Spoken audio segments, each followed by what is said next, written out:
We are live. Let me just.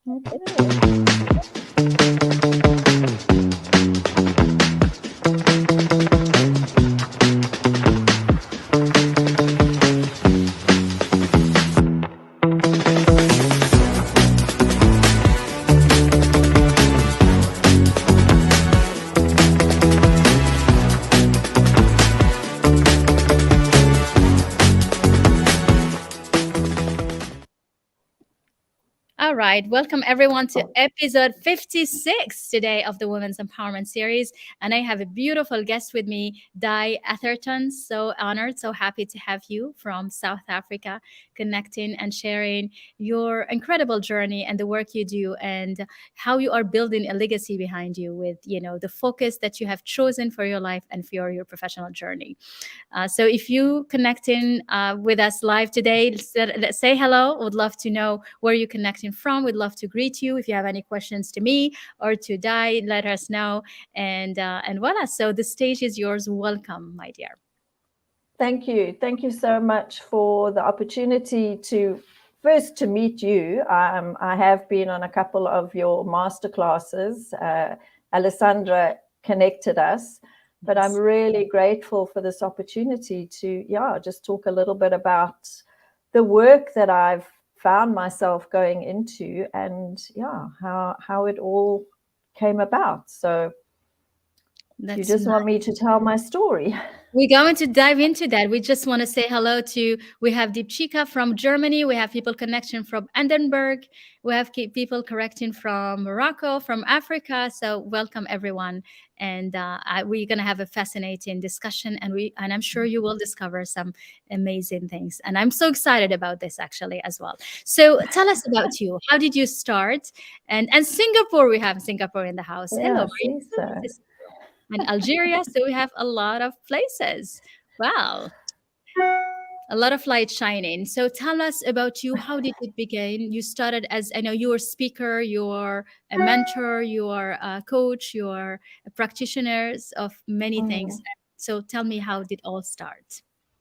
I think I've always had an interest in the mind, body, spirit connection. I've always had a fascination as to why we show up the way we do. And I discovered Reiki about 25 years ago. Reiki is one of those modalities that when you're ready, it finds you. Mm-hmm. And I did Reiki 1, Reiki 2, and became a Reiki Master because I knew it was something that I wanted to teach. Mm-hmm. And for many years, it was Reiki. I was doing treatments, I was teaching people, but I have this passion to empower people to live their best life. Mm. But I couldn't do it just from like doing a course and teaching material that I hadn't sort of lived myself. So everything I teach is from my own experience. I'm one of those people, I don't follow the norm. I don't follow tried and tested patterns. I kind of find my own way. Mm-hmm. And I started with women's retreats. I used to own a bed and breakfast in South Africa. Okay. And I always knew there was more to me than just running a B&B. And I started these self-nurturing weekends for women because I think, women are really good at caring for everyone else. That's true. And putting their own needs on the back burner. We never have time, we never have time for self-care. We never have time for our own dreams. We don't take the time for self-care. No, there's always someone else and someone else's needs that are more important. Mm. So I started running these and I absolutely loved them. And I saw how the women benefited from just being away, having time to think about their own needs and their own wants, and someone else doing the cooking and the cleaning. Mm-hmm. And I developed something called Reconnect to the Power Within, because I believe that we all have this inner power. Oh, yes. This inner soul voice that knows the path.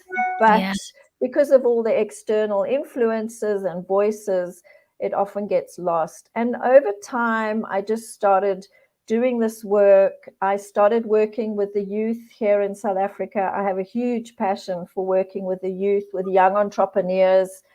Mm-hmm. I did a lot of this for free. Okay. And because when while you were managing your bed and breakfast. yeah. Wow. Yes. Okay. So I started going into the townships. At that stage, we were still, it was still apartheid. We were just coming out of apartheid. Mandela was president. And a Nice. lot of these young people, it was like they had the world in front of them, but had no idea what to do with it, because for years they'd been told what to do and how to do it and when to do it. Wow. So I started teaching them life skills. Mhm. And I've been doing that on and off, for the last 20 odd years. And the young people who have taken the skills have just gone to create amazing lives. I mean, the one young man, he's graduating on the 21st of April as an attorney. Nice. And He he started with you. he has a podcast which is currently number 2 in financial advice on Amazing. Apple. I think he's just, but so it was the woman and the youth. Okay. And I really thought that was my path, teaching Reiki, doing healing work. And I had been married for 38 years to the love of my life. He was 21 years older than me. Wow. As I say, I never do anything normal. I Yeah, realized. since your youngest age. Yeah. Yeah. So But I that's met John. I mm. met John when I was 23. I ran his business. And then in June 2019, he was 81 and he died. And I thought that with my work with the soul and understanding death and everything, I really thought I had the grief handled. I knew it was going to be hard. I knew I would be sad. And we just sold the farm just before he died. Mhm. And I moved 2 weeks after his funeral. I packed up our home of 22 years. I moved to where I am now. And grief hit me really hard. After the words, And because you were busy doing the things, so you didn't yeah. feel. And then we went into lockdown in March 2020. And this was like 8 months after COVID. he died. And it really gave me time to be with this grief. And because grief is like a tsunami. It comes, the waves come. There's no manual to this. And from that experience, and also then my mum had been in an old age home here, and she died in January last year, 2022. And she'd been wanting to let go for a year. Yeah. The home kept phoning me and saying, we think it's time, come. And then she would bounce back. And she was really angry at still being here.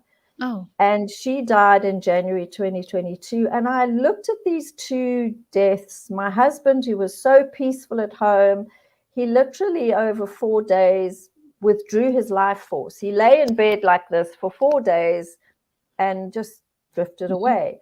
Whereas my mum was a real struggle. And I started to question this whole death process.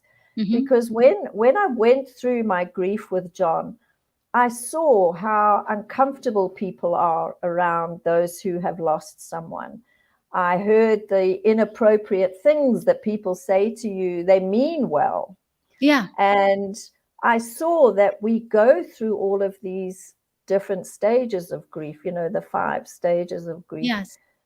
And there was this nudge again. It was this inner voice. And I went online and I discovered an organization called Sacred Dying in South Africa, and I certified as a death doula. And a death doula is the complete other end of the spectrum to a birth doula. So the birth doulas welcome life in. The death doulas help those who are either facing end of life or those who are left behind. Or those who are going, do you also help those who just lost someone Yes. dear and Yeah. close and are having hard time? Yeah. So that's where I am now. I mean, I had no idea that my losses would help me to help others. But what I found in my grief is people, I live in a small town, and I have quite a big network here, and I would be out shopping and people would come up to me and say, oh, you're so strong, and I really admire the way you're handling this. But actually I wasn't handling it. You kind of, you buy into that, oh, I've got this. And there were things happening emotionally that I was really struggling with. Oh, yeah. And as I've moved through this, I've realized I really want to support other people. It seems to be that I just have a knack of holding a safe space for people to be with their grief. And to feel that you understand them. I guess that's what the person needs, isn't it? Yeah. Because we don't have enough time for grief. And what I love about other cultures, the Jews and the Muslims, they take time for the grief process. They do. I think the Muslims, the women have 108 days where they're at home. There's the sacredness of washing the bodies, of being with them. Whereas in the Western culture, the body is quickly covered, it's moved out through the back door.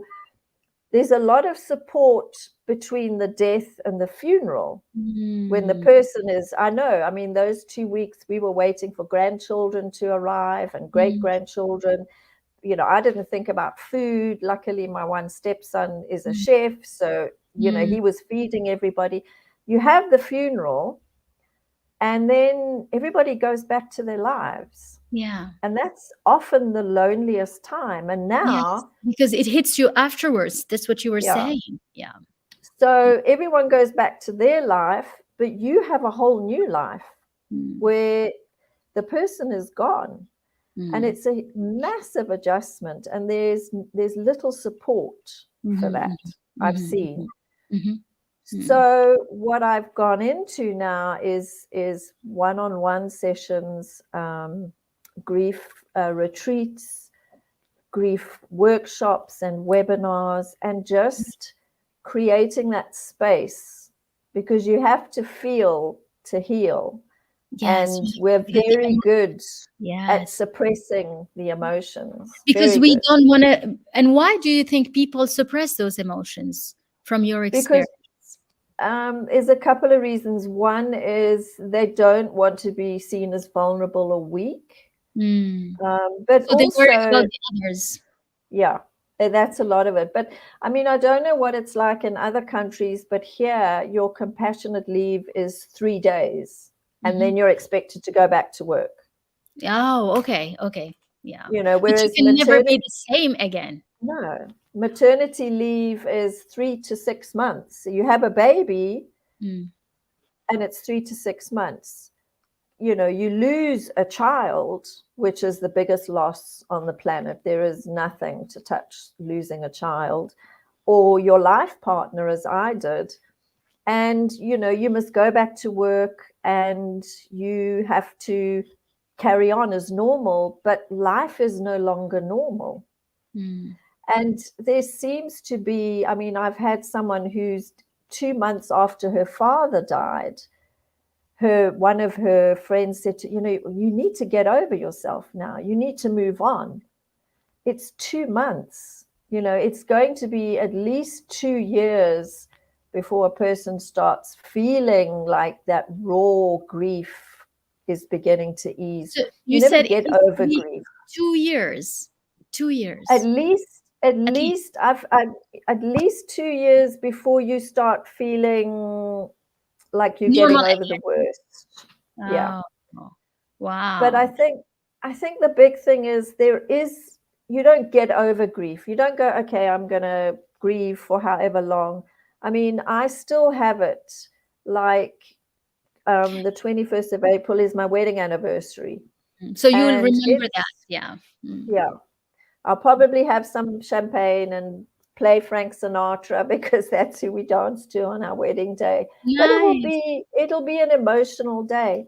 But there is beauty, but you'll find beauty in this emotion. So I think what you are doing is you helping people still finding beauty in the hurt and being able able to coexist with it, right? Because you never, You adapt your life to accommodate the grief. Yes, That's because the the grief way it will never go works. away. And I think you said it so well. I mean, maybe 2 years to become stronger, but I mean, and even any trauma, any hurt, any things that we have, you keep it. You never say, I'm completely healed. No, no. It You're just, like, yeah.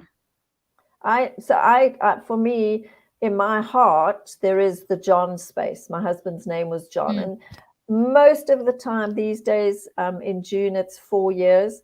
Most of the time it's quiet. But there are other times when all of a sudden I become aware that I'm alone. I'm no longer part of a couple. Yeah. And it's just to feel that. You can't do anything with it, but it's just to go, today I'm sad. Okay. And it's okay, right? Because it's okay to let Absolutely. yourself be. Yeah.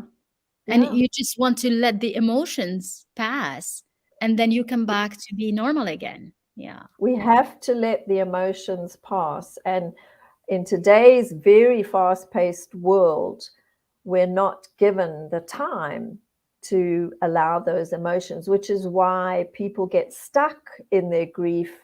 And if they don't process the emotions, that's when the physical illnesses will start, because the body is like it's like a great big hard drive. It's got all the emotions, the memories, the triggers, and there's this toxic soup of emotions, and eventually the body goes, I can't deal with this. I don't know what to do with all these emotions. And the dangerous thing is even the medical profession is often they medicate, take the antidepressants, take the sleeping tablets, but you're numbing, you're not healing. You just numb numbing. everything. You numb the good and the bad. Rip. You said something very important. You said we're not given the time to feel the emotion. So my question is it that we are not given the time to feel the emotion, or we are not allowing ourselves to grab the time to feel the emotions? That's the question. I think it's that we don't give ourselves the time, or the environment around us doesn't give us the time. So when we have a retreat called the Journey of Loss, and I run it, co-facilitate it at a beautiful guest house here with a friend who lost her teenage son, about 11 years ago. And we just give them space to be with their grief. We do a couple of processes, but we just allow them. And they, at the end of the weekend, they all say the same thing. It was so nice just to be with my feelings. Oh, yes. And why do you think people they don't sit with their feelings? And I think, today we're talking about it from your perspective of somebody having lost someone. But, it also comes up of someone having lost their business, their house. It's like a loss, right? The feeling of loss. Why do you think people don't allow themselves to sit with those emotions?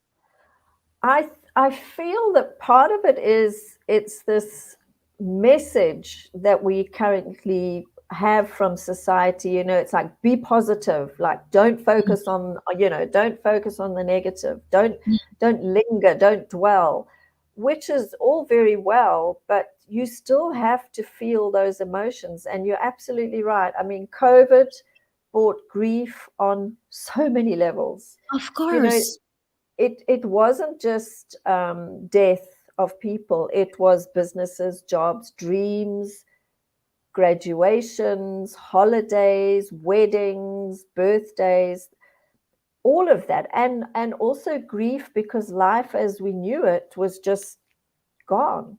And and I think it's one of the reasons why we have so many mental health issues now, is because people just didn't realize that what they were feeling was grief. I mean, I'll give you an example. Yes. So one of the stages of grief is anger. Yeah.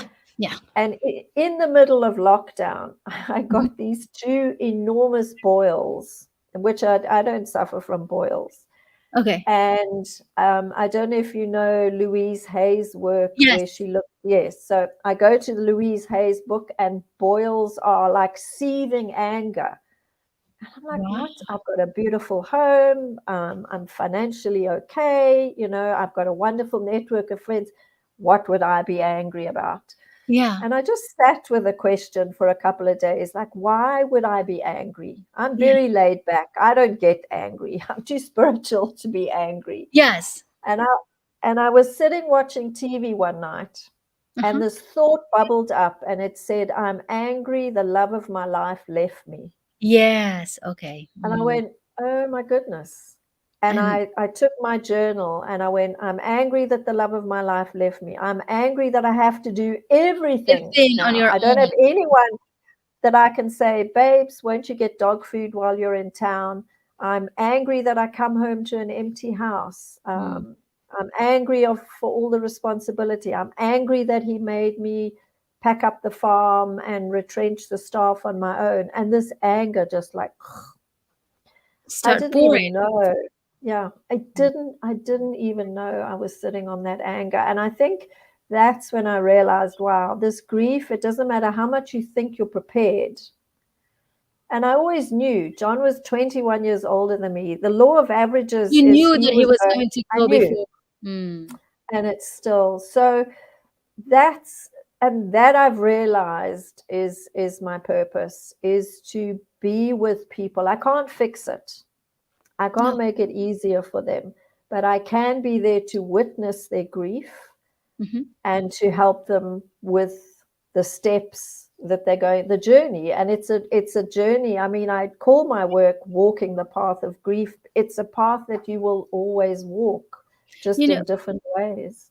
I like what you said about, accompanying and being there for the person. The way I see it, and the way I always express it, is really creating a safe environment for the person to feel okay, that if they are experiencing any emotions or any anger or any rage, it's okay, they'll still be safe. And often people don't allow themselves to, process the emotions, let alone feel them, or have a hint of them, because they're scared of not being able to to feel okay with those emotions. So, and that's his safety is lacking often. And it's all in their Yeah, head, right? Because there's nothing's going to happen. But yeah. yeah. It's just we're not taught any longer to deal with emotions, and death still is this. If I talk to parents, and they're like, oh no, that's too morbid. Yeah. When Yeah. they say things to their children like, mommy and daddy will never leave you, and I'm like, oh, you can't say that. I mean, we also need closure with death. I mean, my mum was 12 when her father died. She Mm. came home from school, and there were all these people at the house, and they said, sorry, your dad died. She was sent to school the next day. She was crying at her desk, and the teacher came up to one of the children next to her and said, what's wrong with her? And they said, oh no, her dad died. And the teacher turned and walked away. She was not allowed to go to her father's funeral. Mm. When my mum was telling that story in her 80s, she would still cry about it. And Oh. her entire life, my mother felt that her father abandoned and rejected her. He Mm. didn't. He was sick and he died. But she saw it as abandonment and rejection, and she Yeah. never Because got the she couldn't. closure. And I think that's the same with COVID, is Mm. there's a lot of things that happen. People, lost businesses. And I Yeah. wonder how many actually grieved Mm. the loss of the business, these, these old established family businesses that Yeah. just were no Hotels more. and restaurants and many things But close, but yeah, they wouldn't. I mean, like, it's true, and we don't really allow take the time to grieve, because, as you said, a lot of people's like, you need to think positive, you need to change this. So yeah, how can you just like jump from one state of being to another state that seems mm, completely not true and not real, and expect to feel better? yeah, You yeah. don't. It creates more turmoil inside, actually. Yeah, it does. Yeah, it does.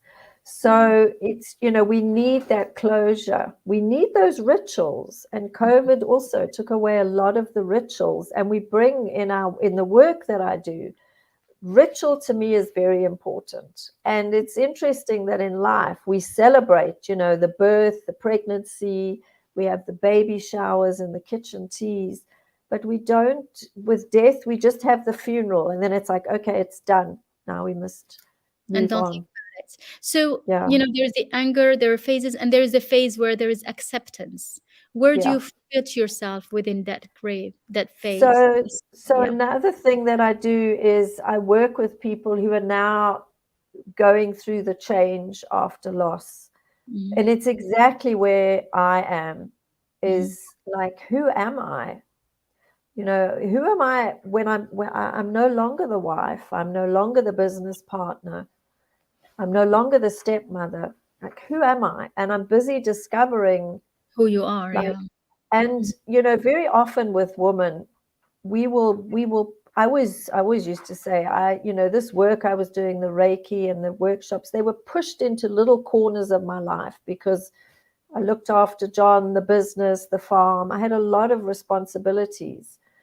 Now I'm struggling with, as I grow my business, like, is this going to be more responsibility?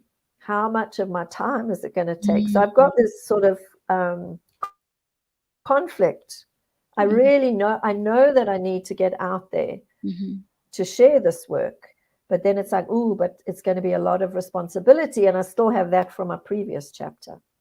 Oh, So okay. as I go through my own changes after loss, that's what I also do, is I work with people. And it doesn't have to be the death of someone again. It can be that you've lost a business or walked away from a job or a relationship, and it's time to start anew, but you don't know where to start, or you're afraid to start. So that's the Yeah, other and that part happens a of the lot work. after divorce. Women feel Yeah. lost sometime, and so you're right. I mean, this is doesn't happen only by losing someone, but Mm-mm. just having circumstances or events that brings something that brings a new reality into your life. So to be Yeah. able to process the bridge between where you used to be and Yeah. who you are. Yeah. And Today. I really see how we often in relationships, we think we're half of a whole, but we're not. We're one whole and come together. Hmm. But when you see yourself as just the half, people say, oh, that this person completes me. Yeah. I'm nothing without them. Life wasn't meant to be like that. No. I've realized we have to be our own whole. Yes. And then, yes, you connect with someone, but you still have to be whole on your own. And that's the other struggle I see with women when they are no longer the wife Mm. or the mother. That identity has gone, and it's like, oh, okay, I don't know Who now am I? Yeah. Without. who Yeah. I am. Yeah. Mm. I love that. That So is this is so powerful and this is so true. You have to know who you are as a person, and then you create the beautiful relationship with your yeah, spouse, with your partner, with your friends, with everyone else around you. yeah, yeah. And Mm. that's when people get stuck in unhealthy grief, when the person who died was their complete reason for being. Without them they are absolutely nothing. And it's often where parents struggle. Yeah. Yeah. Children will be the band-aids on a bad relationship, and then if the child goes, is it dies, Mm. then the parents, there is nothing there. And very often, and that also, men and women grieve differently. Yeah. So very often children will be that stopgap. We don't want to look at the problems, and COVID again brought a lot of that. People who could manage a relationship because they were at work 8 or 9 or 10 hours a day suddenly are 24 hours a day with a person Together. 7 days a week, and they're like, oh, I don't like this person Ah, very much. then you And discover who you have out in the house. Yeah. yeah, and Yeah. the lawyers will tell you that divorce rates skyrocketed Oh yeah, that's true. Yeah. after COVID. Yeah. Hmm. Well, So, this is a but fascinating conversation, I, Di. I really want to get people to understand that death is part of the life cycle. Everything on this planet lives and dies. And, you know, in the Tibetan Book of the Dead, it says, live every day as if it was your last. And some people think that's morbid, but it's so true. I mean, we all know people who wake up in the morning and are not there at night, or who go to sleep at night and don't wake up in the morning. You know, we have the same saying in the Quran. There is the same saying in the Quran that says, you know, live your life as if you live forever, but prepare for tomorrow as it's your last day. Yeah. Which means you exactly. be good, you do good, you mean good, and you truly, you know, help so that you have, you know, you go with all this goodness in you. Yeah. Yeah. Because one of the biggest things I come across is regret. You know, you know, people regret that the last words they had with someone were angry words, or that they didn't phone them when they said they were going to phone them. All the regrets that they have because they didn't do it when the person was alive. And I always, you know, when you go to funerals here, like, people will stand up and say beautiful things about the person who's lying in the coffin. And I always think, did they ever tell them that when they were alive? Yeah. Oh, wow. Oh, wow. You know, just tell someone if you just admire them or you love something that you do. Tell them now. Tell them now. Don't wait until, you know, a beautiful funeral. So, yes, it's death is painful. It's hard. You're grieving the change in your life, the loss of the loved one, but it also can be incredibly profound, and it's a part of life. We can't get away from it. That's true. And it makes you realize and appreciate the days that you have and the life that you have, and how you can really, you say good things, do good things, maximize it to the best you can. Yeah. And, you know, whenever I get the down days, and I still get them, what pulls me out of it is I always say to myself, if I can't live my life for me, I can live it for John, because he can't any longer. Yeah. Or I can live it for my mother. You know, I can live it for the people who cannot any longer. I can, every night when I walk my dogs here on the farm, there's a beautiful view of the mountains, and I know that my husband would have loved it. He loved nature, and every time I walk down the last little bit to my house, I always say, look at those mountains, babes. I know that he's happy that I am here, and I do feel his presence at times around me. And, you know, I'm just grateful that I had 38 years of his love. I mean, we had a brilliant relationship, but it was never going to last forever. That, you know, they say that grief is the price that you pay for great love. And I think that's very true. Passion and great passion comes with its duality. And so more you have that passion, that spark, more you know that the hurt is bigger. And you have to be able to contain all of it and embrace all of it. Yeah. Well, this is an incredible story, and you know, and you have such a beautiful mission, and I know what you do is helping so many people. And I, you know, already had many comments saying how they relate to that, how they're connected with it, how they, you know, they feel that it's a powerful. I mean, this is a subject we don't talk about a lot, because, as you said, we're tired of talking about it. We just, you know, feel uncomfortable around it, but it's reality of life. That's what it is. Wow. I think it's interesting that grief is part of life, and yet people really don't know how to be around it. I mean, I've had a couple of clients where, like, their closest friends have just literally dropped them because they just are uncomfortable, they're embarrassed. And yet when someone is grieving, they want to talk about the person who has died. They want to hear your memories of them. You know, it's not a taboo subject because someone is here no longer. They want to know that they were remembered and they were part of life. And, you know, when people say things like, oh, they're in a better place now, it's like, you don't know that. What does it mean? No. Yeah. What does it mean, actually? You don't even know what it means, reality. No one knows. They're places with me. It's not, what do you mean a better place? So, though, you know, they're in a better place, or, So You the know, language has to be. a friend of mine whose husband died when she had 3 very young children, her boss turned around and said, oh, well, at least, I think he'd been gone a couple of weeks, and he said, oh, well, at least you're young enough to meet someone else. It's like, what? Yeah. You know, people don't think. But that's because, and you don't want to, these people, they don't even know what to say. So it's like, one should not, be upset or, with whoever reactions, because, you ignore them.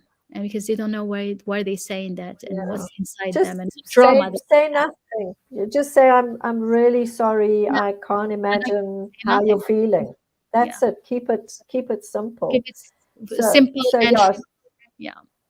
So I try and educate people as well as to how to be and what to do, because you can't fix it. No. You can never fix this level of pain and agony for someone.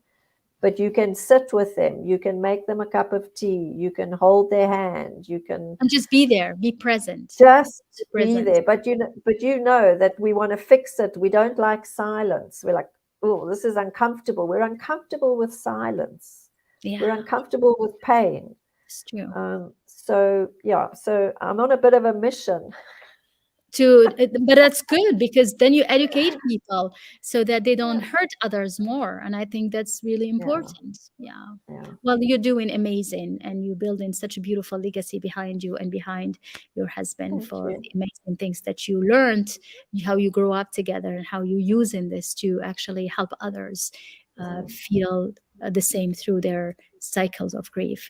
Well, thank you so much for being with me today. The other thing I forgot to mention with my work is I always include distance Reiki, because I believe that I have to support the body. So it's not just the talking. So it's a combination of working with the person, but also the distance Reiki sessions to support the body in the healing. And that will be energetic? Well, would that be energetics? That's energetic, yeah. Wow, that's amazing. So you are full of surprises, Di. Well, thank you so much. Would you like to say a last word before we close this session today? Very far. You got all those beautiful people. Yes, I'm seeing them. Yeah, that's really just really grief is with us. We're never going to be without it. Don't go into the head when you're with someone who's grieving. Just stay in your heart and just be. I love that. So powerful. Yeah. Well, thank you for being with me today. Thank you so much for the opportunity. I really appreciate it. Okay. Thank you. I'm just gonna bring back, and then everybody bye, and we'll see you in the next episode. You can stay with me.